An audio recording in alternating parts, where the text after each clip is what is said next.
सो आज का जो सीरीज़ है ये सीरीज़ डेडिकेटेड है कोवलेंट बॉन्डिंग को। हम जो है वो केमिकल बॉन्डिंग की सीरीज़ कवर कर रहे हैं और केमिकल बॉन्डिंग के अंदर फोर्थ सीरीज चल रहा है। इसके अंदर आज जो है हम कोवलेंट बॉन्ड को डिस्कस करेंगे। अब कोवलेंट बॉन्ड क्या है? Covalent bond is form bye overlapping या शेयरिंग ऑफ एटॉमिक ऑर्बिटल्स। जो इलेक्ट्रॉन्स जो हैं वो शेयरिंग होते हैं, वैलेंस शेल के इलेक्ट्रॉन जो है वो शेयर होते हैं, लेकिन जब इलेक्ट्रॉन शेयर होते हैं तो एटॉमिक ऑर्बिटल्स जो हैं वो ओवरलैप होते हैं, उसके बाद जो है इलेक्ट्रॉन वो शेयर होते हैं। अब इसके अंदर जो है कि ओवरलैपिंग जो होने चाहिए एटॉमिक ऑर्बिटल्स के अंदर वो अपोजिट स्पिन की होने चाहिए। हम जो देखेंगे ये मेनली तीन तरह के जो ऑर्बिटल्स हैं उनकी ओवरलैपिंग देखेंगे, वो देखेंगे एस पी डी, ठीक है ना। एफ हमारे कोर्स में नहीं है तो एफ की ओवरलैपिंग हम नहीं देखते हैं, तो हम जो देखेंगे ओवरलैपिंग वो S P D atomic orbitals की ओवरलैपिंग ही देखेंगे। अब इसके अंदर जो इंपॉर्टेंट पॉइंट है वो आपको ये ध्यान रखना है कि ये जो अपोजिट स्पिन है एटॉमिक ऑर्बिटल्स, ये जो है ये अपोजिट स्पिन में जो है ये ओवरलैप करते हैं, ठीक है। ये इंपॉर्टेंट कि ऑर्बिटल्स वो वाले और ओवरलैप करते हैं जो कि अपोजिट स्पिन में होते हैं, ठीक है। ये इंपॉर्टेंट पॉइंट, अपोजिट स्पिन ये यहाँ पर, ठीक है। तो ये है अब atomic orbital must come closer to each other on the axis for overlapping. अब ये है कि एटॉमिक ऑर्बिटल जो है वो आपस में पास में आना चाहिए। क्या है कि जैसे एस है और ये पी है तो आपस में पास में आएंगे जब भी ओवरलैपिंग होगा। और ये जो ऑर्बिटल जो ओवरलैप कर रहे हैं, बॉन्ड जब भी बनेगा जब जो इनके अंदर के जो इलेक्ट्रॉन्स हैं ये अपोजिट स्पिन के होंगे। ये इंपॉर्टेंट पॉइंट है यहाँ पर।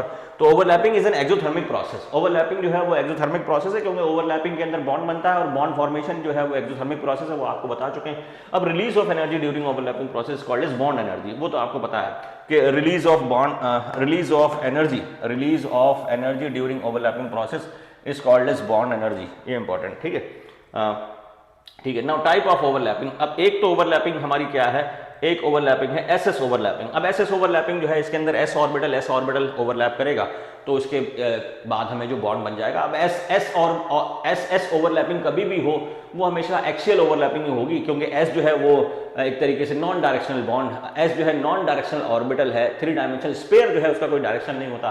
तो कोई भी दो एस जो है ओवरलैप करे, इधर से करे उधर से करे, तो वो एक्सियल ओवरलैपिंग ही कहलाएगी, उनकी कॉमन एक्सेस हमें मिल जाएगी। तो S S overlapping is always axial overlapping. और एस एस ओवरलैपिंग से हमेशा जो है सिग्मा बॉन्ड ही बनता है। दो एस ऑर्बिटल जब भी पार्टिसिपेट करेगा या एस कहीं पर भी ओवरलैप करेगा तो वहां पे सिग्मा बॉन्ड ही बनेगा। ये आपको ध्यान रखना है, S for sigma. S orbital जब भी ओवरलैप करेगा, किसी के साथ भी ओवरलैप करे, एस खुद के साथ ओवरलैप करे एस एस ओवरलैपिंग हो, एस पी के साथ ओवरलैप करे एस पी ओवरलैपिंग हो, एस डी के साथ ओवरलैप करे एस डी ओवरलैपिंग हो, तो कोई सा भी एस किसी के साथ भी ओवरलैप करे तो सिग्मा बॉन्ड ही बनेगा। क्योंकि एस जो है स्फेरिकल है और स्फीयर का कोई एक्सेस होता नहीं, spheres can have infinite axes. हम मानते हैं स्पेयर का कोई एक्सेस नहीं होता, तो स्पेयर कहीं से भी ओवरलैप कर सकता है। तो जब भी स्पेयर जो है ओवरलैप करेगा तो हमेशा एक्सियल ओवरलैपिंग ही कहलाएगा और एक्सियल ओवरलैपिंग जो है वो सिग्मा बॉन्ड बनाएगा। ये इंपॉर्टेंट पॉइंट है।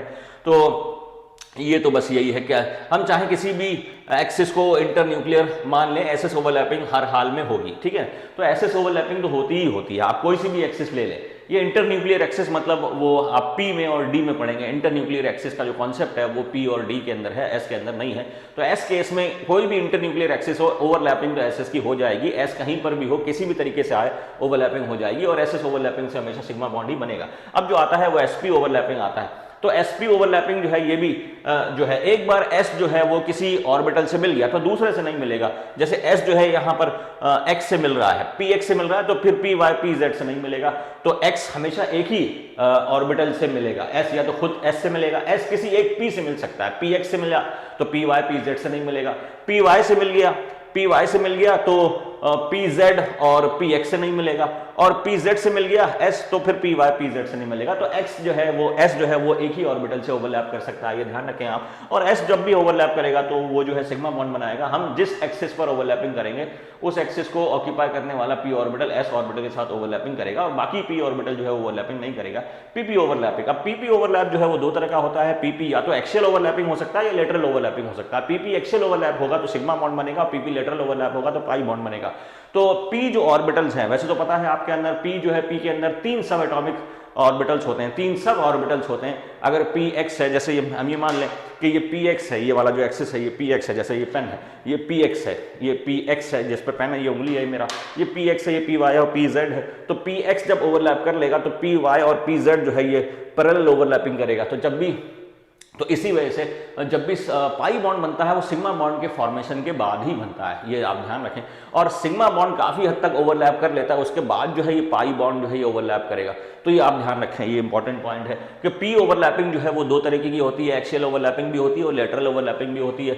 अगर जो एक्सियल ओवरलैपिंग होने के बाद ही लेटरल ओवरलैपिंग होगी तो हेड ऑन, मतलब ये जो है एक्सियल ओवरलैपिंग है और ये जो है ये लेटरल ओवरलैपिंग है। अब इसके अंदर साइड वाइज ओवरलैप भी बोलते हैं, ठीक है। तो अब जो है वो जैसे पी एक्स एक्सियल है तो फिर पी वाई पी जेड जो है लेटरल हो जाएगा, लेकिन अगर पी वाई एक्सियल है तो पी एक्स और पी जेड लेटरल हो जाएगा।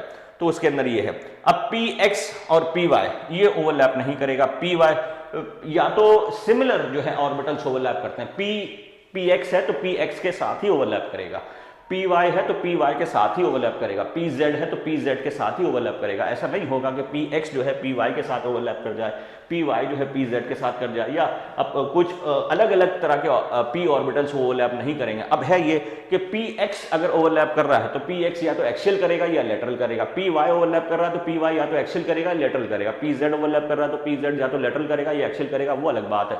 लेकिन सिमिलर ऑर्बिटल्स जो है वो ओवरलैप करते हैं, या तो एक्सियल एक्सिस पे ओवरलैप करेंगे या फिर लेटरल में करेंगे। एक्सियल में करेंगे तो सिग्मा बॉन्ड और लेटरल करेंगे तो पाई बॉन्ड, वो इंपॉर्टेंट पॉइंट है इसके अंदर। अब यहाँ पर जो है हम चाहें किसी भी एक्सिस को इंटरन्यूक्लियर एक्सिस मान लें, पी एक्स पी वाई हर हाल में होगी। अब ये भी इंपॉर्टेंट पॉइंट है कि पी एक्स ओवरलैप अगर होगा तो फिर पी वाई और पी जेड ओवरलैपिंग भी हो जाएगा। किसी भी आप इंटरन्यूक्लियर एक्सिस मान सकते हैं, जैसे एक्स को इंटरन्यूक्लियर एक्सिस माना तो पी एक्स इंटरन्यूक्लियर एक्सिस पे हमेशा जो है सिग्मा बॉन्ड बनेगा। अगर एक्स एक्सिस को इंटरन्यूक्लियर एक्सिस माना तो पी एक्स जो है वो सिग्मा बॉन्ड बनाएगा और पी वाई जो है वो लेटरल ओवरलैपिंग हो जाएगा। ऐसी पी जेड लेटरल है, जिसको इंटरन्यूक्लियर एक्सिस मान रहे हैं, बाकी दो ऑर्बिटल जो है वो लेटरल ओवरलैपिंग में चले जाएंगे। तो इंटरन्यूक्लियर एक्सिस पे जो है हमेशा सिग्मा बॉन्ड बनेगा। और वही मॉलिक्यूल की भी एक्सिस होती है, जब आप सिमेट्री मॉलिक्यूल की पढ़ेंगे तो उसके केस में हम देखेंगे वो बात, ठीक है। तो ये यहाँ पर ये इंपॉर्टेंट पॉइंट, हम जिस एक्सिस को इंटरन्यूक्लियर एक्सिस मानेंगे, एक तो ये हम जिस एक्सिस को इंटरन्यूक्लियर मानेंगे उस एक्सिस को ऑक्यूपाई करने वाले दो पी ऑर्बिटल को एक्सियल ओवरलैपिंग होगी, वाइल रिमेनिंग दो सिमिलर पी ऑर्बिटल में लेटरल ओवरलैपिंग हो जाएगी। किसी को भी आप इंटरन्यूक्लियर एक्सिस माने तो जिसपे इंटरन्यूक्लियर एक्सिस मान लिया उसको तो सिग्मा बॉन्ड मानेंगे, और जो बाकी जो बचे हुए रह गए उसको जो है हम पाई ऑर्बिटल मानेंगे, क्योंकि उस पर जो है लेटरल हो जाएगी। एक बार ऐसे हो गया तो फिर बाद में ऐसे वैसे हो, अगर आप ये ऐसे कर रहे हैं तो फिर ये ऐसे ऐसे वैसे वैसे हो जाएगा, ठीक है। वो वैसे वैसे कर लेना आप सारा, ठीक है। तो sigma bond is formed axial overlapping while pi bond is formed bye lateral. Difference between the sigma and pi bond, वो तो बहुत सारे डिफरेंस है कि सिग्मा और पाई बॉन्ड में सिग्मा बॉन्ड बनेगा एसएस, कोई सा भी एसएस ओवरलैप हो हमेशा सिग्मा बॉन्ड बनेगा, और पीपी अगर ओवरलैप हो रहा है तो एक्सियल ओवरलैपिंग होना चाहिए। ऐसी डीडी ओवरलैप हो रहा है तो भी वो भी एक्सियल ओवरलैपिंग होना चाहिए। तो फॉर्म बाय, तो sigma bond is form bye axial overlapping. वो तो यहाँ पर पॉइंट हो गया कि ये जो है ये sigma bond is form bye SS PP axial overlapping. Axial के ऊपर ध्यान दें, बहुत मोटा हो गया ये तो पता कर लो, ठीक है। And it is form bye lateral overlapping, P D D D वो लेटरल है। अब जो सिग्मा बॉन्ड है स्ट्रॉन्गर बॉन्ड है एज कम्पेयर टू, बिकॉज इसमें ओवरलैपिंग ज्यादा होती है। अब ये जो है ये वीकर बॉन्ड है और इसमें ओवरलैपिंग कम होती है, क्योंकि lateral overlapping is always weak overlap, ठीक है। तो वो हमारा वहाँ पर पॉइंट हो गया, ठीक है। तो ये आ गया, ठीक है। Now free rotation around the sigma bond axis, जो सिग्मा बॉन्ड है वो इंटरन्यूक्लियर एक्सिस कंसिडर करते हैं उसके अंदर, तो उस पर फ्री रोटेशन पॉसिबल है, फ्री रोटेशन पॉसिबल है।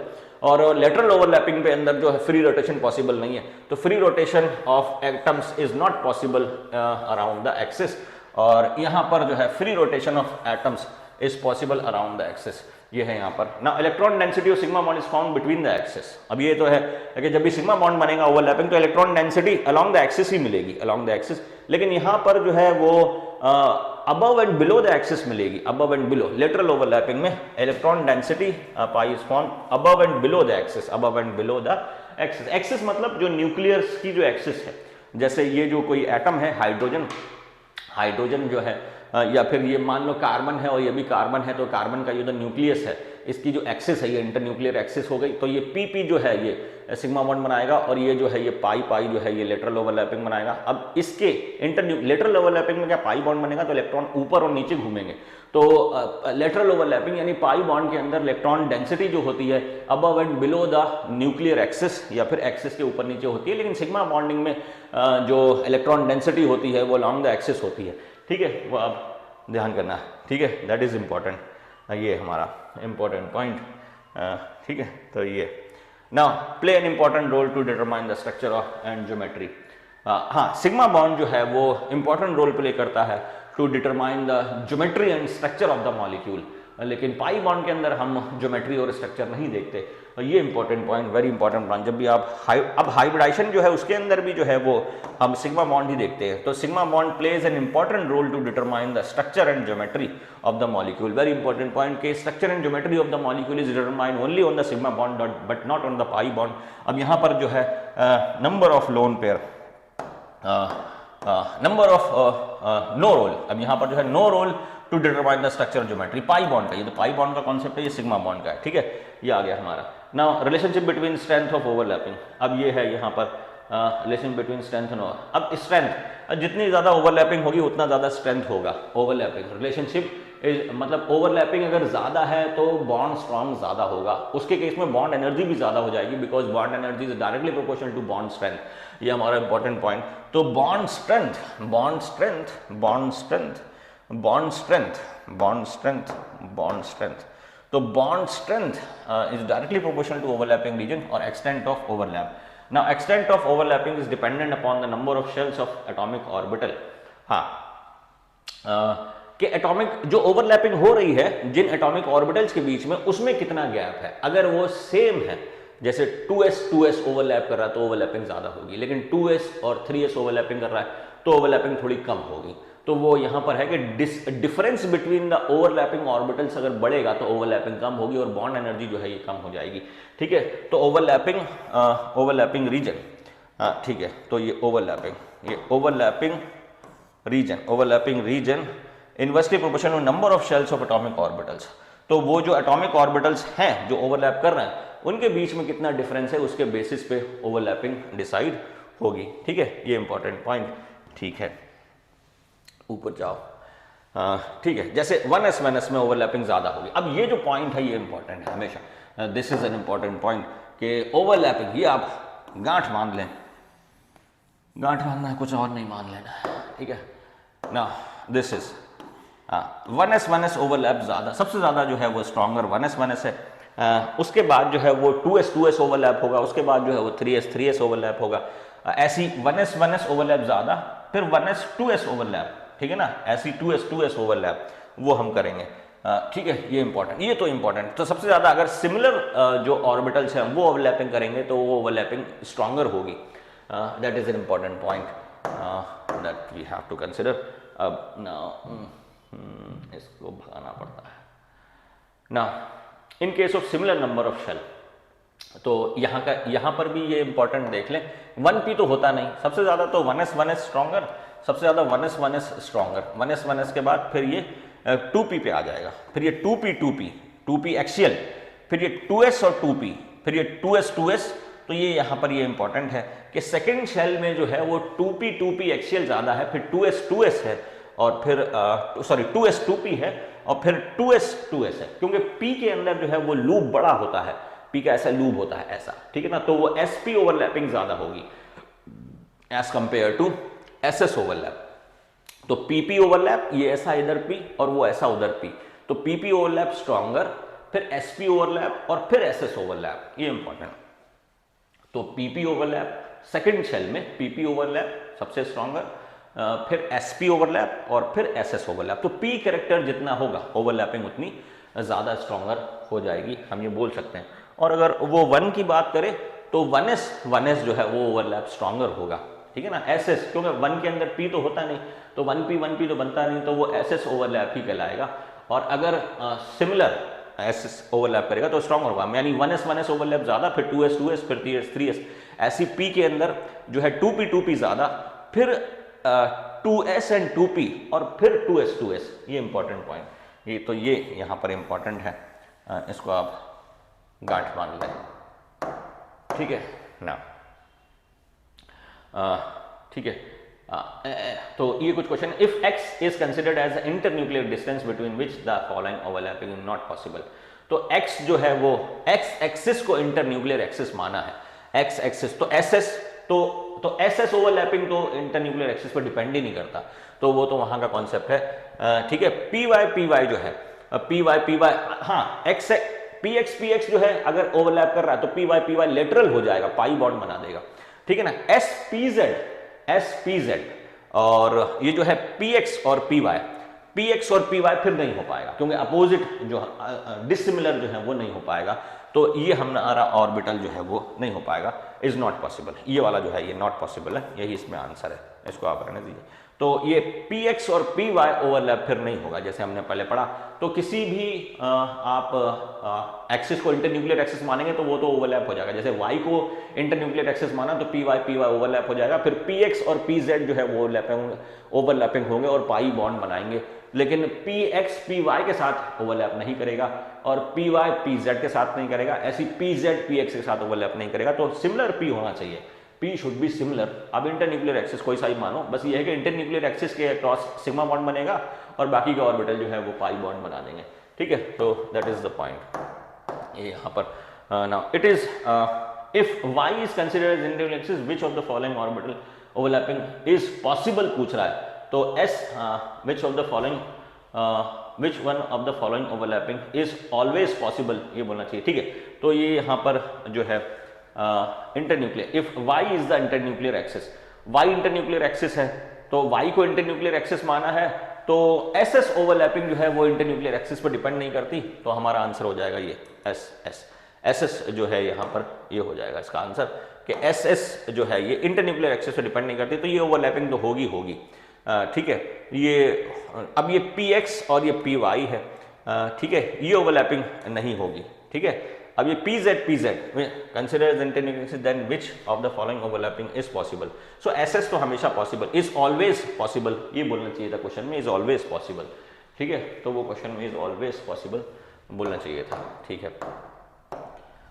Now if x is considered as internuclear then sigma bond is form, तो सिग्मा बॉन्ड जो है वो ये हमारा px ps और ss से भी बन जाएगा, सिग्मा बॉन्ड हमारा px सिग्मा बॉन्ड हमारा इससे ही बन जाएगा, px से भी सिग्मा बॉन्ड बनेगा और ss से भी सिग्मा बॉन्ड बनेगा, ठीक है। तो इसके अंदर वो मल्टीपल चॉइस के क्वेश्चन है ये, ठीक है। तो ये हमारा ऊपर भी जो है ये मल्टीपल चॉइस का है, इधर भी ss ओवरलैपिंग हो जाएगा, ठीक है ना, ये हमारा ये भी मल्टीपल चॉइस का है, तो इधर भी ये ss तो होगा ही होगा और pz भी हो जाएगा हमारा, मल्टीपल चॉइस का है, ठीक है। Now if z is considered as internuclear then pi bond is form, z internuclear axis है तो जो z के क्रॉस जो है वो तो सिग्मा बॉन्ड बनेगा और बाकी जो है वो पाई बॉन्ड बना देगा, जैसे z जो है pz जो है वो सिग्मा बॉन्ड बनाएगा, लेकिन px पाई बॉन्ड बना देगा, ऐसी py भी पाई बॉन्ड बना देगा, तो इसका आंसर हो जाएगा हमारा ये, ठीक है, ये हमारा आंसर now py, ठीक है। Now types of overlapping in N2 molecule, ठीक है, ये हमारा types of overlapping in N2। तो N2 के अंदर जो है ना ये बीच में सिग्मा है, पाई है, तो N2 के अंदर सारे ओवरलैप हैं, मतलब एक्सियल ओवरलैपिंग भी जो है ये सिग्मा बॉन्ड और ये लेटरल ओवरलैपिंग जो है ये हमारा यहाँ, और PP ओवरलैपिंग भी हो जाएगी, N2 के अंदर PP भी होती है, PP ओवरलैपिंग होती है। PP जो है वो ऐसा, जैसे px जो है ये तो सिग्मा बॉन्ड बनाएगा, सिग्मा बन गया, py जो है ये लेटरल ओवरलैपिंग है और ये py, तो इसके अंदर एक सिग्मा और दो पाई बनेंगे, तो इसके केस में ये सारे ही ऑप्शन पॉसिबल हैं, ये सारा ऑप्शन ये आंसर ये ऑल, ठीक है, answer is all of the above, ठीक है, ये हमारा हो गया। Now if x is considered as internuclear then which of the following overlapping is not possible, ठीक है। अब ये देखो इसके अंदर क्या है, x एक्सिस को मान लिया, लेकिन यहाँ पे दिक्कत क्या करी है कि सेम स्पिन दे दिया, इसका स्पिन और इसका स्पिन सेम है, इसका स्पिन और इसका स्पिन क्या है, सेम है, तो सेम स्पिन के साथ ओवरलैपिंग नहीं होती, वो आपको देखना है। तो ये भी वही स्पिन, ये भी स्पिन, तो if orbitals have same spin then overlapping will not take place, इसका भी वही, ये भी वही, ये भी वही, सेम स्पिन दे दिया, तो इनमें किसी में ओवरलैपिंग नहीं होगी, तो आंसर हो जाएगा ऑल ऑफ द अबव। तो वो आपको थोड़ा बहुत ध्यान रखना है कि सिमिलर स्पिन वाले एटॉमिक ऑर्बिटल में ओवरलैपिंग नहीं होगी, क्योंकि सिमिलर स्पिन वाले जो एटॉमिक ऑर्बिटल हैं वो रिपेल ही करेंगे। Strongest covalent bond is formed by, अब स्ट्रॉन्गेस्ट कोवेलेंट बॉन्ड जो है वो हमारा 2p2p एक्सिस जो है वो स्ट्रॉन्गेस्ट होता है। अब यह यहाँ पर ये है 3p3p एक्सियल जो है ये हमारा स्ट्रॉन्गेस्ट हो जाएगा। ठीक है, अब देखो 3s जो है, जैसे अब यहाँ पे 3s है, 3s 3p है, 2p लेटरल है। लेटरल बॉन्ड तो हमेशा वीक होता है एक्सियल बॉन्ड से, तो ये सिग्मा बनेगा, ये भी सिग्मा बनेगा, ये भी सिग्मा बनेगा, और ये तो पाई, तो ये तीनों तो स्ट्रांग होंगे और ये वीक होगा। अब इन तीनों में जो है ये स्ट्रॉन्गेस्ट है, क्योंकि आपको पता है pp ओवरलैप जो है ये स्ट्रॉन्गेस्ट है, उसके बाद फिर sp है। तो अगर हम बात करें तो फर्स्ट जो है ये स्ट्रॉन्गेस्ट है, फर्स्ट स्ट्रॉन्गेस्ट है, उसके बाद जो है थर्ड है, थर्ड जो है उसके बाद 2 है और उसके बाद 4 है। तो ये आप ध्यान रखना यहाँ पर कि कोई भी जो शेल है उसके अंदर जो है वैसे तो सिग्मा बॉन्ड जो है स्ट्रॉन्गेस्ट होता है, लेकिन वो शेल के अंदर भी फिर आपको देखना है, उसके अंदर pp ओवरलैप ज़्यादा स्ट्रॉन्गर होगा, फिर एज कम्पेयर टू sp, उसके बाद ss ओवरलैप है। तो यहाँ पर कुछ क्वेश्चन ये अच्छे हैं, यहाँ पर इन क्वेश्चन में जो है वो आपका पूरा निचोड़ निकाल दिया है। ठीक है, weak covalent bond is formed by, अब वीक कोवेलेंट बॉन्ड, तो वीक कोवेलेंट बॉन्ड कब बनेगा? देखो यहाँ पे 2p और 2s है, या फिर यहाँ पे वीक नहीं बोलना चाहिए, वीकेस्ट बोलना चाहिए, ठीक है ना। तो अब देखो 2p और 1s, 2p और 1s, अच्छा ये तो सेम दे दिया, 2p और 1s, 2p 1s, 2s 1s, ठीक है। तो यहाँ पे 2s और 1s, क्योंकि s और p जो ओवरलैप है वो बड़ा होता है।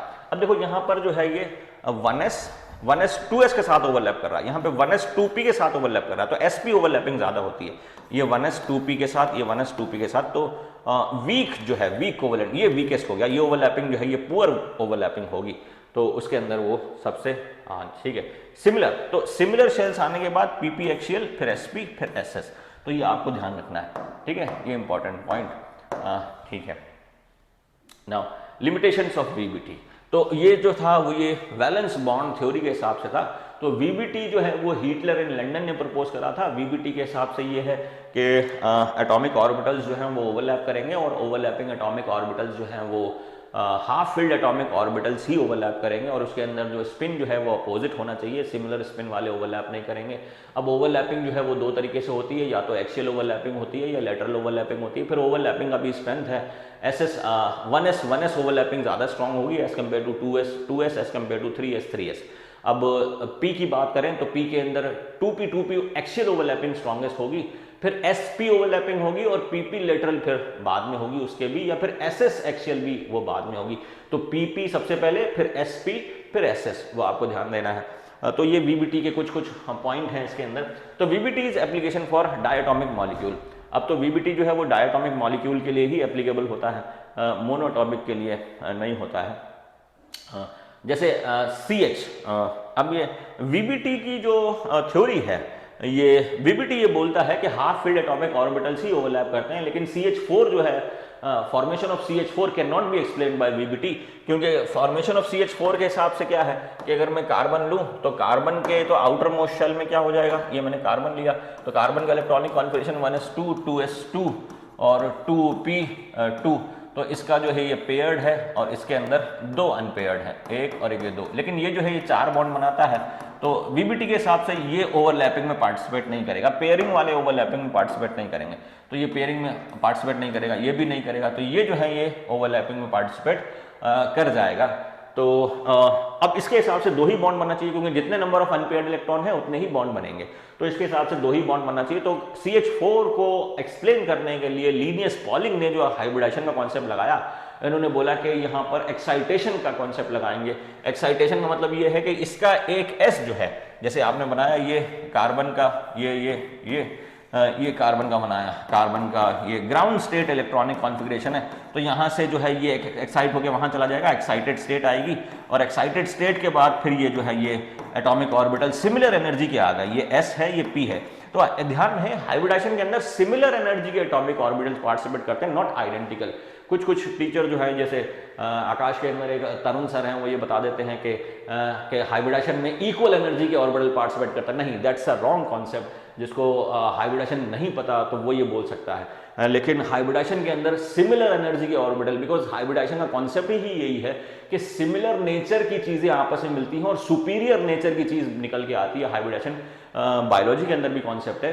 Hybridization is the process where similar और ऑलमोस्ट नियर एनर्जी या near property atomic orbitals combine together to produce new atomic orbitals called hybrid atomic orbitals having the property of both।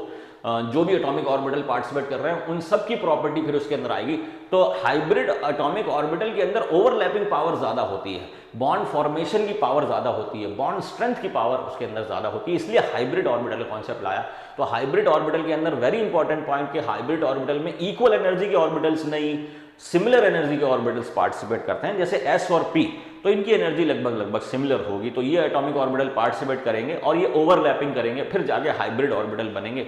तो अब ये जो है यहाँ पर ये जो है ये, क्योंकि ये कॉन्सेप्ट इसलिए लाया क्योंकि कार्बन जो है, कार्बन CH4 बॉन्ड बनाता है और इसके चारों बॉन्ड जो हैं वो सिमिलर हैं, इक्वल एनर्जी के हैं, ऑल दीज आर आइडेंटिकल। तो इसके हिसाब से जो ओवरलैपिंग होगी वो आइडेंटिकल ऑर्बिटल के बीच में होगी, इसलिए हाइब्रिडेशन का कॉन्सेप्ट लाया गया। अब S जो है वो P के साथ ओवरलैपिंग कर जाएगा, ये सब जो है हाइब्रिडाइजेशन करेगा।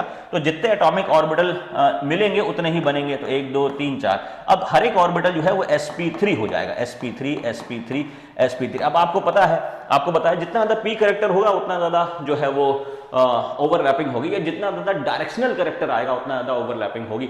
अब इसकी जो ओवरलैपिंग है sp3 की, ये ज्यादा सुपीरियर है as compare to individual atomic orbital. तो हाइब्रिड ऑर्बिटल की ओवरलैपिंग जो होती है वो ज्यादा अच्छी होती है, इसलिए हाइब्रिडेशन का कॉन्सेप्ट लाया गया। और hybrid orbital equal in energy आ जाएंगे तो बॉन्ड को फॉर्मेशन में या बॉन्ड को बताने में जो है वो ज्यादा अच्छा काम करेगा कि यहाँ पर जो है चारों बॉन्ड जो है वो इक्वल हैं।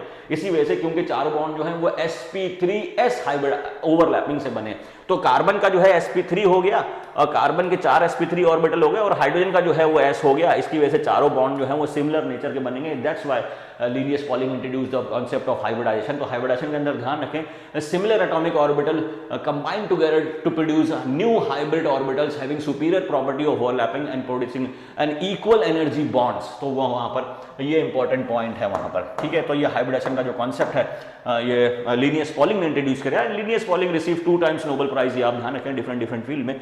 लिनियस पॉलिंग, और पॉलिंग ये वही है जिन्होंने पॉलिंग का स्केल दिया है। पॉलिंग का स्केल आप वो ध्यान रख लें, वो 0.208 रूट EAA, फिर वो E, फिर EBB रूट करके जो है वो स्केल जो है वो आप ध्यान रखें। तो हाइब्रिडाइजेशन, तो अब ये जो हाइब्रिडाइजेशन जो है वो कोई रियल कॉन्सेप्ट नहीं है, इट्स अ हाइपोथेटिकल कॉन्सेप्ट, ऐसा नहीं होता। वैसे तो ऑर्बिटल का कॉन्सेप्ट ही हाइपोथेटिकल कॉन्सेप्ट है, तो ऑर्बिटल की ओवरलैपिंग ही हम कर रहे हैं। तो hybridization is also a hypothetical concept, ये आप ध्यान रखें। Hybridization is a hypothetical given by Pauling and Slater, Slater ने दिया है।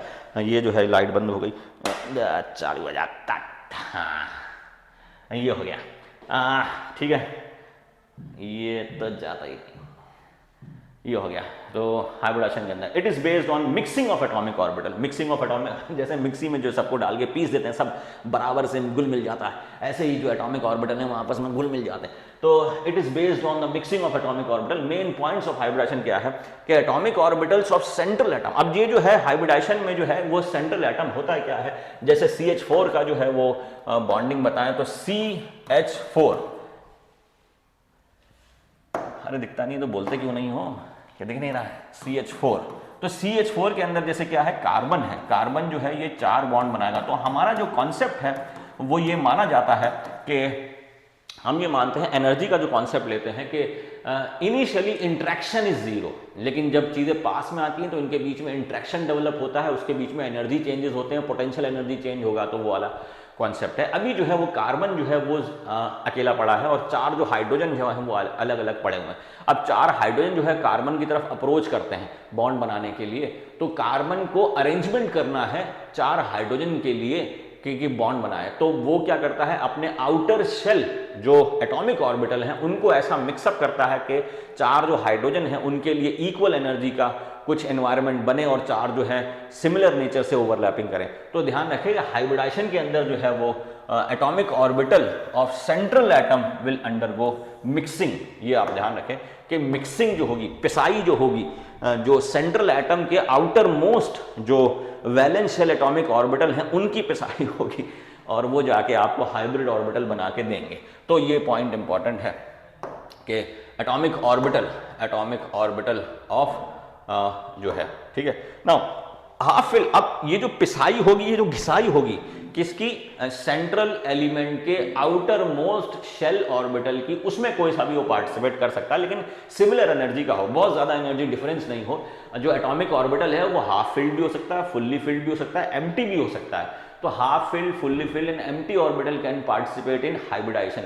अब यहां पर ये ध्यान रहे, हाइब्रिडाइजेशन अलग कॉन्सेप्ट है, ओवरलैपिंग अलग कॉन्सेप्ट है। ओवरलैपिंग शुरू से चला आ रहा था, हाइब्रिडाइजेशन लिनियस पॉलिंग ने इंट्रोड्यूस करा। ओवरलैपिंग के अंदर हाफ फील्ड एटॉमिक ऑर्बिटल ही पार्टिसिपेट करेंगे और हाफ फील्ड जो है अपोजिट स्पिन के होना चाहिए। और हाइब्रिडाइजेशन के अंदर कोई सा भी एटॉमिक ऑर्बिटल पार्टिसिपेट करता है उसमें स्पिन का कोई लेना देना नहीं है, उसके अंदर इलेक्ट्रॉन हो नहीं हो, आधा हो, पूरा भरा हुआ हो। तो हाइब्रिडाइजेशन के अंदर all type of atomic orbital can participate, that's second very important point. और ओवरलैपिंग के अंदर only half filled atomic orbital of opposite spin can only overlap. तो ओवरलैपिंग अलग कॉन्सेप्ट है और हाइब्रिडाइजेशन अलग कॉन्सेप्ट है। Overlapping concept was given by VBT, जो हमारे जो दो बंधु हैं, क्या नाम है, वीबीटी वाज गिवन बाय, नाम भूल गया, ठीक है कोई बात नहीं, वीबीटी वाज गिवन बाय, भूल गया, ठीक है। तो हाइब्रिडाइजेशन के अंदर जो है वो कोई सा भी एटॉमिक ऑर्बिटल पार्टिसिपेट करता है लेकिन ओवरलैपिंग के अंदर half filled atomic orbitals of opposite spin only participate. तो half filled, fully filled and vacant orbital of valence shell central atom will undergo mixing process. Mixing process means hybridization, यही है। तो ठीक है, now number of hybrid orbital, अब जितने atomic orbital जितने participate कर रहे हैं वैलेंस शेल के अंदर, जितने एटॉमिक ऑर्बिटल में हाइब्रिडाइजेशन में पार्टिसिपेट करा उतने ही इक्वल नंबर के हाइब्रिड ऑर्बिटल भी बनेंगे। तो ये आप ध्यान रखें, नंबर ऑफ हाइब्रिड ऑर्बिटल, तो ये आप ध्यान रखें, number of hybrid orbital form during the hybridization are equal to number of atomic orbitals taking part in hybridization. मैं कहूँ मैं आ गया हूं मैं। All hybrid orbitals are similar. तो हाइब्रिड ऑर्बिटल्स जो बने they are equal in energy, they are degenerate hybrid orbital. तो हाइब्रिड ऑर्बिटल बनने के बाद जो है ये डीजेनरेट होते हैं, लेकिन एटॉमिक ऑर्बिटल जिन्होंने अभी हाइब्रिडाइजेशन में पार्टिसिपेट नहीं करा उनकी एनर्जी सिमिलर होती है, दे आर नॉट डीजेनरेट। मतलब अगर हम बात करें कि S जो है वो P के साथ हाइब्रिडाइज कर सकता है, 2S 2P के साथ कर सकता है, ऐसी 3S 3P और 3D हाइब्रिडाइजेशन में कर सकते हैं क्योंकि इनकी एनर्जी लगभग सिमिलर है, इक्वल नहीं है। लेकिन जब हाइब्रिड ऑर्बिटल बन के तैयार होगा, जैसे sp हाइब्रिड ऑर्बिटल है, sp2 हाइब्रिड ऑर्बिटल है, sp3, जैसे 3 या 4 sp3 बन के तैयार हुए तो चारों sp3 की एनर्जी बराबर होगी, वो इक्वल होंगे। तो ये all hybrid orbitals are similar in structure and energy but they may differ from each other in orientation space. हाँ बस ये है कि उनकी एनर्जी बराबर होगी, they are degenerate but orientation जो है उनका अलग अलग होगा।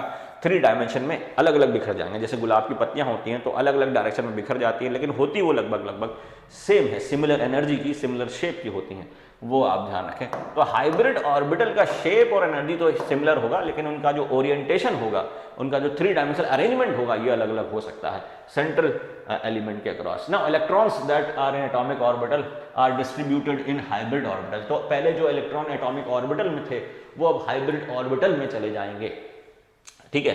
तो वही बात है कि अगर छोटा 4 लोग हैं, छोटे घर में रहते हैं और बड़ा घर ले लिया तो वो चारों बड़े घर में चले जाएंगे, ठीक है। तो यही है, hybrid orbital generally formed sigma bond. ये इंपॉर्टेंट है कि हाइब्रिड ऑर्बिटल जो है इन जनरल हाइब्रिड ऑर्बिटल जो है they result into the formation of sigma bond. ये sigma bond is form by hybrid orbital. लेकिन यहाँ पर एक्सेप्शन जो है, chemistry is the name of exception. तो बेंजाइन जो है, बेंजाइन, ये बेंजाइन है, ये बेंजाइन है C6H4, ये ध्यान रखना आप कहां पर है, ये C6H4 जो है ये बेंजाइन है। तो बेंजाइन के अंदर एक और जो सिग्मा बॉन्ड ये जो है ये बीच में आता है, तो ये जो है ये बेंजाइन के अंदर ये sp2 जो है ये लेटरल ओवरलैपिंग से बनता है, पाई बॉन्ड जो है ये पाई बॉन्ड हाइब्रिड ऑर्बिटल जो है ये पाई बॉन्ड बना रहा है, ये ध्यान रखना। ये sp2 लेटरल ओवरलैपिंग है, और ये जो सिग्मा जो है ये sp2 एक्सियल ओवरलैपिंग है। Benzene is an exception that deals with the formation of pi bond due to hybrid orbital. Generally hybrid orbital participate in axial overlapping in general and they form sigma bond, but sometimes I repeat, but sometimes, that is in benzene, hybrid orbital can laterally core overlap to produce pi bond, and that is the case of benzene के case में ये आपको organic के अंदर ज्यादा काम देगा, ठीक है। तो ये इंपॉर्टेंट पॉइंट, ठीक है। अब ये जो है अनहाइब्रिड ऑर्बिटल फॉर्म पाई बॉन्ड। अब जो हाइब्रिड ऑर्बिटल नहीं है, जनरली पाई बॉन्ड जो है वो अनहाइब्रिड ऑर्बिटल से बनता है, ये important point. Unhybrid orbital forms pi bond. Hybrid orbitals generally form sigma bond, या hybrid orbitals generally carry lone pair. Hybrid orbital जो है ना वो या तो सिग्मा बॉन्ड बनाएगा या जो है वो लोन पेयर को अपने पास रखेगा, लेकिन अनहाइब्रिड ऑर्बिटल जो है वो पाई बॉन्ड बनाता है या बना सकता है। और लेकिन benzene is an exception where hybrid orbitals undergo lateral overlapping and forms pi bond. That is important point. Now the process of mixing of atomic orbital of nearly same, that is very important point. वहाँ पे इन्होंने जो हमारे शिक्षक अध्यापक हैं उन्होंने इसको अंडरलाइन कर दिया है, सिमिलर। लेकिन ये जो तरुण सर हैं आकाश के, वो नहीं समझते, नहीं जानते, उनको नहीं पता ये बात, ठीक है। तो and produce a set of hybrid atomic orbital called as hybridization, ये हाइब्रिडाइजेशन कहलाएगा। Now determination of hybridization, hybridization का डिटर्मिनेशन, ये इंपॉर्टेंट पॉइंट। अब हाइब्रिडाइजेशन का डिटर्मिनेशन जो है ये नीट में जो है पूछा जाता है। ये जो कुछ पॉस्टुलेट्स है इसमें से क्वेश्चन आता है, थ्योरी के अंदर आपको टिक करना होता है which one of the following is correct according to hybridization, which one of the following is false, या सर्शन रीजनिंग में जो थ्योरी वाले पार्ट है। लेकिन यहाँ पर जो है ये कैलकुलेशन ऑफ हाइब्रिडाइजेशन के, हाइब्रिडाइजेशन आप निकालोगे कैसे, तो इसके लिए सिंपल सा रूल है VMCA, जैसे VLCC, लड़कियों को याद हो जाएगा ये VLCC, इसकी जगह ये VMCA है, VMCA, इसको ब्रैकेट में अंदर कर देंगे, आगे आधा लगा देंगे, और M और C के बीच में, M और C के बीच में -R लगाएंगे, बाकी सब जगह प्लस लगाएंगे, ठीक है। ये VMCA आप याद कर लो, दैट इज इंपॉर्टेंट, मुझे तो ऐसे ही याद है VMCA। तो VMCA, VLCC की जगह VMCA, और VMCA ब्रैकेट में और इधर आधा लगा दिया। अब ये V क्या है, V जो है ये valence shell electron of central element, these are the valence shell, V का मतलब ये है valence shell electron of central element, central element के वैलेंस शेल इलेक्ट्रॉन, ठीक है ना। पूरा नहीं लिख सकता, चलो लिख देता हूं, तुम लोग बच्चन लोग हो, बच्चन लोग के लिए लिखना पड़ेगा, वही मिट गया। अच्छा VMCA, VMCA, ये माइनस और ये आधा, ठीक है, दिख रहा, दिख रहा, दिख रहा। फ्री का तो है तो कुछ भी देख लेंगे, फ्री में तो कुछ भी देख लेंगे। V is equals to valence shell electron, valence shell electron of central atom. अब ME ये प्लस और ये भी प्लस, M का मतलब है मोनोवैलेंट, हाइड्रोजन या हैलोजेंस, हाइड्रोजन या halogen, monovalent atom, monovalent atom, monovalent atom. C का मतलब है कैटायनिक चार्ज, कैटायनिक चार्ज, और A का मतलब है एनायनिक चार्ज, एनायनिक चार्ज, ठीक है ना। ये तो VMCA, V का मतलब वैलेंस शेल इलेक्ट्रॉन, M का मतलब monovalent atom surrounding the central element, और C का मतलब कैटायनिक चार्ज और A का मतलब एनायनिक चार्ज। तो इसको अभी देखते हैं। तो हाफ VMCA आपको करना है, हाफ VMCA, याद कर लेना, हाफ VMCA, उससे जो है हाइब्रिडाइजेशन निकल जाएगी, ठीक है। अब अगर ये हाफ VMCA की जो वैल्यू है, मैं वापस लिख देता हूं इधर, हाफ VMCA, ये है। अब इधर जो है ये MC के बीच में, MC के बीच में माइनस आ जाएगा, MC के बीच में माइनस, बाकी ये प्लस, बाकी ये प्लस। तो अगर इसकी जो वैल्यू है, ये 2 आती है, तो फिर हाइब्रिडाइजेशन SP, तो जितनी वैल्यू आएगी उसके हिसाब से करेंगे। अगर 3 आती है तो 1S 2P, तो ये अगर 3 आती है तो 1S और 2P, अगर ये 4 आती है तो 1S और 3P, अगर ये 5 आती है तो 1s 3p 1d, और अगर 6 आती है तो 1s 3p 2d, और अगर ये 7 आती है तो 1s 3p और 3d, ये ऐसे। तो ये हाफ VMCA, अगर हाफ VMCA की जो वैल्यू है वो अगर 2 आती है तो SP, एक S और एक P, S तो लेना ही लेना है आपको, S नहीं छोड़ सकते आप, ठीक है। वो इस वजह से भी कि S का जो पेनिट्रेशन पावर होता है बहुत ज़्यादा होता है, तो S जो है वो हमेशा हाइब्रिडेशन में पार्टिसिपेट करेगा ही करेगा, ठीक है। और S जो है स्पेरिकल शेप का भी इसलिए पार्टिसिपेट करेगा। तो जितना भी नंबर है वो S आ गया, P जो है मैक्सिमम 3 हो सकता है, अब D जो है वो मैक्सिमम कितना भी हो सकता है, तो आपके कोर्स में सिर्फ D तक ही है। तो अगर 2 है तो SP, और 3 है तो SP2, 4 है तो SP3, 5 है तो SP3D, 6 है तो SP3D2, और 7 है तो SP3D3, बस इतना, इससे ज़्यादा नहीं है, ठीक है। तो इसके हिसाब से अब कुछ कुछ क्वेश्चंस कर लेते हैं, ठीक है। तो हाइब्रिडेशन हमें निकालनी है यहाँ पर, जैसे XCF6, ऊपर कुछ है क्या, हाँ, जैसे SO3 है। अब SO3 के अंदर सल्फर की हाइब्रिडेशन निकालनी है, तो SO3 के अंदर ये जो है सल्फर, तो सल्फर जो है वो सेंट्रल एलिमेंट है। अब सेंट्रल एलिमेंट जनरली जो है वो जो कम एटम होते हैं वही सेंट्रल एलिमेंट होता है, तो हाफ VMCA लगा देते हैं, हाफ VMCA, ये आ गया, ये माइनस, ये प्लस और ये प्लस, ठीक है, ये आ गया।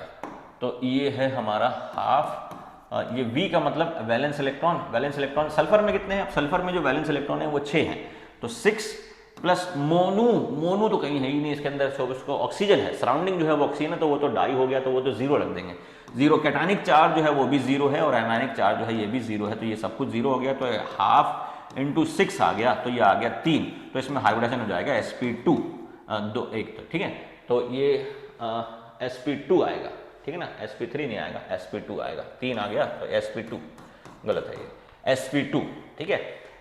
ऐसी हमारा ये जो है XCO2F2, XCO2F2, अब इसमें हाफ VMCA, हाफ XC के, अब ये XC जो है ये वैलेंस, मतलब ये जो है ये सेंट्रल एलिमेंट है, और इसके वैलेंस शेल होते हैं 8। मोनू मतलब हेलोजन या हाइड्रोजन, तो हेलोजन जो है वो 2 हैं, तो हाफ VMCA माइनस, तो ये 2 थे इसलिए प्लस 2 कर दिया, माइनस कैटानिक चार्ज 0 है और एनायनिक चार्ज जो है वो भी 0 है, तो ये आ गया, तो 8 और 10 बटा 2, ये आ गया 5, तो 5 आ गया, तो ये आ गया sp3d, sp3d, तो ये आ गया ये हमारा XCF।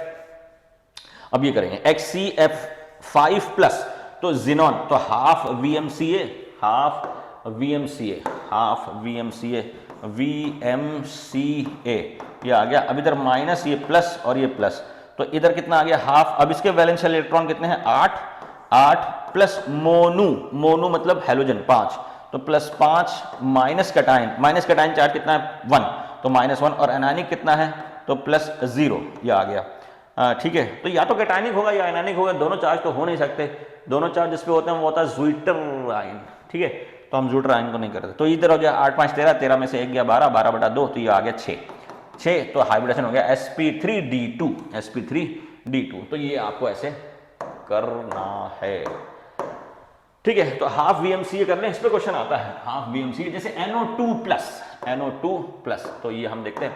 अब यहाँ पे ऊपर चला जा, तो ये नाइट्रोजन, गैस बन जाता है बोल बोल के, तो nitrogen half VMCA, half VMCA, MC के बीच में माइनस, इन दोनों में प्लस प्लस प्लस, तो इसके जो वैलेंस हैं वो 5 हैं। नाइट्रोजन हमारा जो है सेंट्रल एलिमेंट है, इसके वैलेंस इलेक्ट्रॉन जो है ये 5 है, मोनू इसमें है ही नहीं तो प्लस 0, अब माइनस कैटानिक चार्ज 1 है तो -1 और प्लस 0, और ये आ गया तो बटा 2, तो 5 में से 1 गया बटा 4, 4 बटा 2 तो 2 आ गया, तो हाइब्रिडेशन sp, तो NO2 लीनियर होता है, ठीक है ना, NO2 प्लस। अब ऐसी SO4 2 माइनस, तो sulphur half VMCA, half VMCA, ये आ गया। अब MC के बीच में माइनस, ये प्लस प्लस, तो सल्फर के केस में 6, यहाँ पे सल्फर हमारा सराउंडिंग है, तो आधा 6 प्लस मोनू इसके अंदर नहीं है क्योंकि ऑक्सीजन है, ऑक्सीजन डाई होता है, और जो कैटायनिक चार्ज है वो इसमें नहीं है, तो एनायनिक चार्ज है इसके अंदर, एनायनिक चार्ज प्लस होगा, एनायनिक चार्ज 2 है यहाँ पर, तो ये प्लस 2 करा तो 6 और 2 8 बटा 2, तो 4 का हो गया sp3, तो ये sp3 हाइब्रिडेशन होगा, तो उसके हिसाब से ये आ जाएगा। SeSF6 बहुत सारे हैं वो आप कर सकते हैं, बस VMCA जो है वो आप याद करें। और VMCA के अंदर V जो है वो valence shell electron of central element है, M जो है वो मोनोवैलेंट जो एटम है Vm, C जो है वो कैटायनिक चार्ज है और A जो है वो एनायनिक चार्ज है। और MC के बीच मतलब बीच में जो है वो आधा चीरा लगाना है, अगल बगल में प्लस लगा देना है।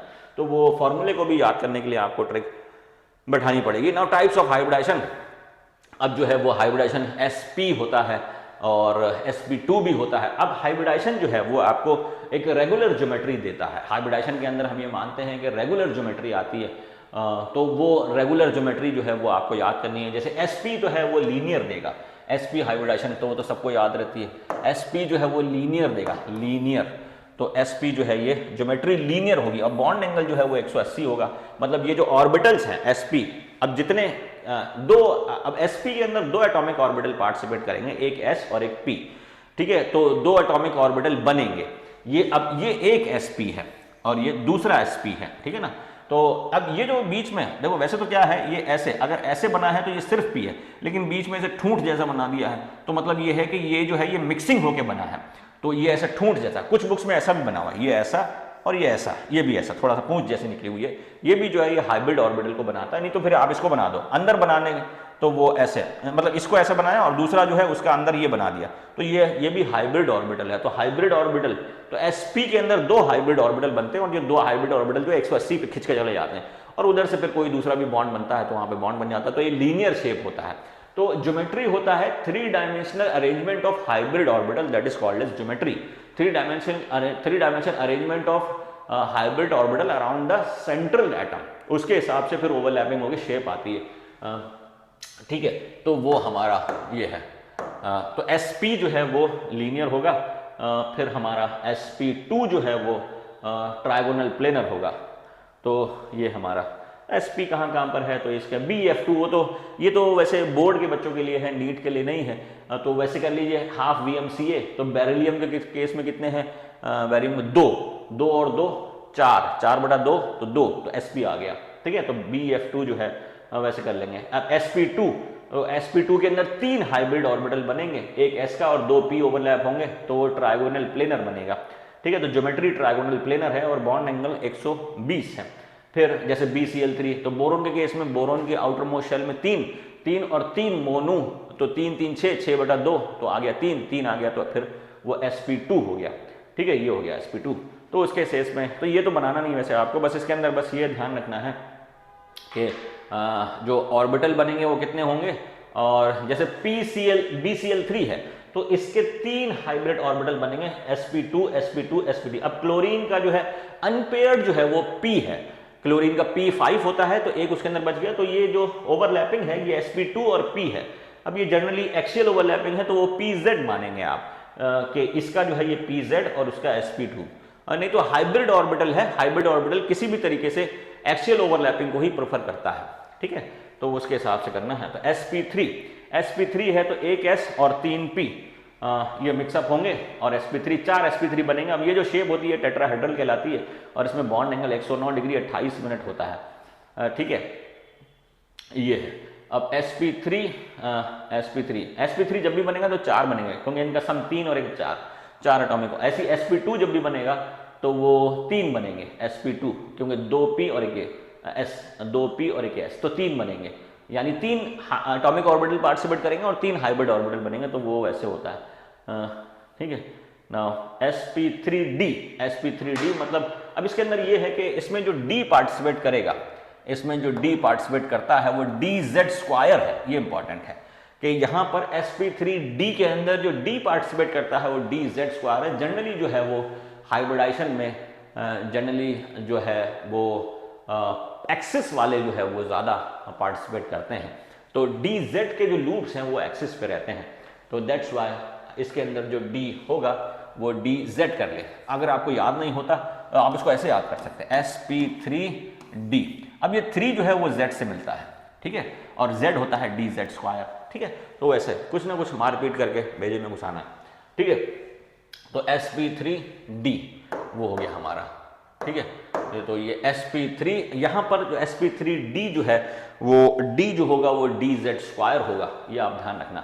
ठीक है। अब ये बॉन्ड एंगल, अब यहाँ पर जो है वहाँ पर तो रेगुलर बॉन्ड एंगल है, इक्वल बॉन्ड एंगल है। जैसे sp के अंदर जो बॉन्ड एंगल होगा 180 डिग्री होगा, sp2 के अंदर जो बॉन्ड एंगल होगा 3 बॉन्ड एंगल होंगे और वो 120 डिग्री होंगे, और sp3 के अंदर जो होंगे वो 4 बॉन्ड एंगल होंगे और वो 109 डिग्री 28 और 109 डिग्री 28 मिनट ही होंगे। लेकिन यहाँ पर जो है sp3d का जो शेप है वो होता है ट्रायगोनल बाई पिरामिडल, मतलब 3 जो है बॉन्ड एक ट्राइगन में होंगे, प्लेन में होंगे, और इसके ऊपर एक बॉन्ड होगा और इसके नीचे एक बॉन्ड होगा, ठीक है, ऊपर और नीचे बॉन्ड होगा। तो ये हमारा ये होता है। अब यहाँ पे d जो है वो हमारा dz²। अब इसके अंदर जो है बॉन्ड एंगल देखो आप क्या है, ये ऐसा होता है कि ये जो है ये एक ट्राइगन बनता है और इसके ऊपर एक बॉन्ड बनता है, इसके नीचे एक बॉन्ड बनता है। अब देखो ये जो ट्राइगन बना इसमें तो बॉन्ड जो है ये 120 डिग्री के हैं। ट्राइगन जो बना ये जो बॉन्ड है ये 120 क्योंकि ट्राइगन है तो ये बॉन्ड तो 120 तो 3 तो 120 हो गए, 3 120 हो गया। अब 90 जो है वो अब देखो ऊपर वाला ये जो ट्राइगन है, ये ट्राइगन तो 120 हो गया। अब ये ऊपर जो बॉन्ड है ये 3 90 डिग्री बना रहा है, एक 90 डिग्री तो मतलब ये ऐसे, ये 90 डिग्री, ये 90 डिग्री, तो ऊपर तो ये 90 डिग्री 3 से बना रहा है और ये 90 डिग्री फिर 3 से बना रहा है नीचे वाला बॉन्ड, तो 6 90 हो गए। और ये ऊपर से नीचे ये 180 हो गया, ठीक है। तो ये मतलब मैं इसको ऐसे हाईलाइटर कर देता हूँ। हाईलाइट का मतलब ये तो है, ये एक 90, ये दूसरा 90 और ये तीसरा 90, 3 90 ऊपर से बनेंगे और 3 90 नीचे से बनेंगे, तो 90 के तो 6 हो गए। अब ये जो है ये जो है ये वाला ये 120 हो गया, ये 180 हो गया, तो 180 का एक होता है। तो यहाँ पर ये बॉन्ड एंगल ये जो है ये इंपॉर्टेंट है। तो sp3d के अंदर जो है 3 तरह के बॉन्ड एंगल होते हैं, 90 डिग्री के 6, 120 डिग्री के 3 और 180 डिग्री का 1, वो इंपॉर्टेंट है sp3d के अंदर। और इसके अंदर जो है जो शेप है, सॉरी ज्योमेट्री जो है वो ट्रायगोनल बाई पिरामिडल है। ज्योमेट्री जो है वो रेगुलर सेंस में मानी जाती है और शेप जो है वो इन जनरल जो दिखता है हमें that is called as shape, ठीक है। तो अब यहाँ पर जो z है वो dz² बोला जाएगा, श्रीकांत बोला, ठीक है। नाउ sp3d2, अब यहाँ पर जो है मैंने जैसे आपको बोला कि d के जो ऑर्बिटल हैं वो जनरली हाइब्रिडाइजेशन में ऑर्बिटल वो ज्यादा पार्टिसिपेट करते हैं जो अलोंग द एक्सिस होते हैं, अलोंग द एक्सिस।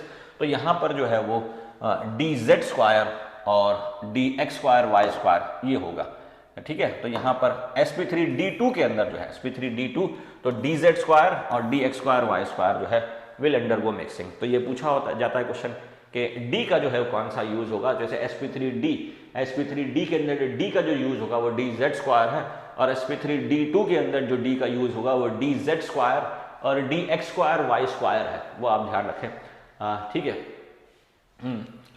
ये है। अब sp3d2 जो है इसका जो शेप है, इसका जो ज्योमेट्री है, इसका ज्योमेट्री जो है वो स्क्वायर बाय पिरामिडल बोल सकते हैं, नहीं तो इसको ऑक्टाहेड्रल भी बोलते हैं, ऑक्टाहेड्रल। तो ये ऑक्टाहेड्रल और स्क्वायर बाय पिरामिडल है, ऑक्टाहेड्रल या फिर स्क्वायर बाय पिरामिडल। तो ये ऑक्टाहेड्रल और स्क्वायर बाय पिरामिडल है। इसमें क्या होता है कि सेंट्रल एलिमेंट बीच में होता है, इसके 4 स्क्वायर पर 4 बॉन्ड होते हैं, 4 सराउंडिंग एटम, एक सराउंडिंग एटम ऊपर और एक सराउंडिंग एटम नीचे। अब इसमें जो है बॉन्ड एंगल देखते हैं। जैसे ये स्क्वायर है, हथेली पे तो स्क्वायर है, बीच में सेंट्रल एटम, एक उधर एक इधर, स्क्वायर के कोनों पर। तो ये सारे स्क्वायर के तो 90 डिग्री हो गया, 4 90 तो ये हो गए। अब ऊपर से 4 90 और नीचे से 4 90, तो 4 3 12 तो 190 हो, 12 तो 90 हो गए और 180 तो ये वाले एक 180, एक 2 180 और 3 180 हो गए, ठीक है। तो उसके केस में ये ठीक है। अब sp3d3 की अगर बात करें, sp3d3 ये आ गया हमारा। तो sp3d2, हाँ यहाँ पे बॉन्ड एंगल बता दिया है यहाँ पर। तो ये जो है ये बॉन्ड एंगल 90 के 12 होंगे और 180 के 3 होंगे, वो मैंने बता दिया आपको। 90 के 12 कैसे हैं, स्क्वायर जो बनेगा उसमें 90 के 4, एक ऊपर जो है वो फिर 4 बनाएगा और एक नीचे जो है 4 बनाएगा, तो 4 को 3 से मल्टीप्लाई करेंगे तो वो 12 हो गया। और 180 मतलब स्क्वायर के डायगोनल वाले एक 180, 1 2 और ये ऊपर से नीचे ये 3, तो 3 180 हो जाएंगे। तो दैट इज द पॉइंट, ठीक है। ये आ गया हमारा ना sp3d3 के अंदर जो है वो 3 d होंगे, 3 डी के अंदर जो तीसरा डी है डी एक्स वाई है, तीसरा डी जो है वो डी एक्स वाई है, वो इस वजह से क्यों, क्योंकि वो देखो क्या है, यहां पर जो है एक्स वाई स्क्वायर जो है, एक्स वाई स्क्वायर ले लिया, तो अब यहां पर एक्स वाई लेंगे। सबसे पहले देखो sp3d, तो इसके अंदर dz स्क्वायर, sp3d2, तो dz square, dx square, y square, dx square y square, और फिर sp3d3 जब आएगा तो वो dz square, dx square, y square और dxy। ऐसा करता हूं जल्दी से, dxy क्या होगा, हर चीज हर किसी का कॉन्सेप्ट थोड़ी होता है, कोई चीज रटनी पड़ती है। तो ये यहाँ पर ये dxy भी हो जाएगा, ये sp3d3 के अंदर है। तो क्योंकि एक्सिस पे तो दो ही होते हैं, डी के d x square y square d z square, तो वो तो दो आ जाएंगे। अब तीसरा कौन सा चाहिए, तो एक झट से एक्स वाई ले लेना, ठीक है, टक से पकड़ लिया, ठीक है, ये आ गया। अब यहाँ पर जो बॉन्ड एंगल है, अब यहाँ पर कैसा होता है, इसका जो है पेंटागोनल बाई पिरामिडल है, पेंटागन, पहले तो पेंटागन बनेगा। अब देखो sp3d3 जो है, sp3d3 जो है उसमें जो है वो हमारे 7 हैं, तो 7 ऑर्बिटल बनेंगे। तो 5 तो एक प्लेन में आते हैं, पेंटागन बनाते हैं, 5 प्लेन में आते हैं, पेंटागन बनाते हैं, एक ऊपर चलता है और एक नीचे चलता है, that is pentagonal bi pyramidal. तो 5 जो प्लेन में आए तो 360/5, तो कितना हो जाएगा, ये 5 जो पेंटागन में बना देता हूं, पेंटागन में हमला हो गया। हाँ, पेंटागन कभी सही बनता है कि नहीं है, बन जाता है। अब ये और ये, अब ये पेंटागन यानी 360/5, तो 56, 5 7 35 और 5 दूनी 10, 72 डिग्री। हर एक डिग्री जो है ये 72 हो गया, 72, 72 हो गया, ये भी 72 हो गया, ये भी 72 हो गया, ये भी 72 हो गया, ये भी 72 हो गया, ठीक है। तो 72 डिग्री के तो 5 हो जाएंगे। अब 90, अब एक ऊपर चल रहा है पेंटागन के ऊपर, एक नीचे, तो 90 और ये 5 ये, तो 90 तो ऊपर वाले प्लेन से 5 और 90 नीचे वाले प्लेन से 5, तो 10 तो 90 हो गए, 10 90, और ये एक ऊपर से जो नीचे चल रहा है दैट इज 180, 180 कितना हो गया, 181 हो गया। तो ये पेंटागोनल बाई पिरामिडल का सिस्टम था, ठीक है ना। पेंटागोनल बाई पिरामिडल के बाद अब ये dsp2, ये अलग तरह का हाइब्रिडाइजेशन है, ये ट्रांजिशन मेटल में होता है, इसको इनर ऑर्बिटल कॉम्प्लेक्स भी बोलते हैं। अब यहाँ पर जो है d, ये dx स्क्वायर वाई स्क्वायर होता है, ये इंपॉर्टेंट है। यहाँ पर जो d लेते हैं ये dx स्क्वायर वाई स्क्वायर होता है, ठीक है, जब भी d है। तो इनर ऑर्बिटल में कभी d रहता है तो dx स्क्वायर वाई स्क्वायर रहता है, और आउटर ऑर्बिटल में कभी d रहता है sp3d, तो उसमें dz स्क्वायर रहता है, ये आपको थोड़ा याद करना पड़ेगा, ठीक है। ये dsp2, तो ये इनर ऑर्बिटल कॉम्प्लेक्स, ये भी जो है ये इसके अंदर d जो है ये dx स्क्वायर वाई स्क्वायर रहेगा, ठीक है। तो ये है, अब ये जो है ये स्क्वायर प्लेनर है, dsp2 स्क्वायर प्लेनर है, स्क्वायर प्लेनर है इसके अंदर। तो मतलब dsp2 जो है वो 4 हो गए, dsp2 कितने हो गए, 4 हो गए, dsp2 4 ऑर्बिटल हो गए, वो 4 जो है स्क्वायर के कोनों पे ऐसे फैल जाते हैं, तो स्क्वायर प्लेनर शेप है यहाँ पर। अब जैसे यहाँ पर ये कुछ क्वेश्चन दिए हुए हैं, जैसे in which of the transformation hybridization of under atomic change है, इसमें ये पूछा हुआ है कि इसमें जो है हाइब्रिडाइजेशन चेंज हो रहा है, तो वो ये आपको हाफ VMCA करके निकालना है।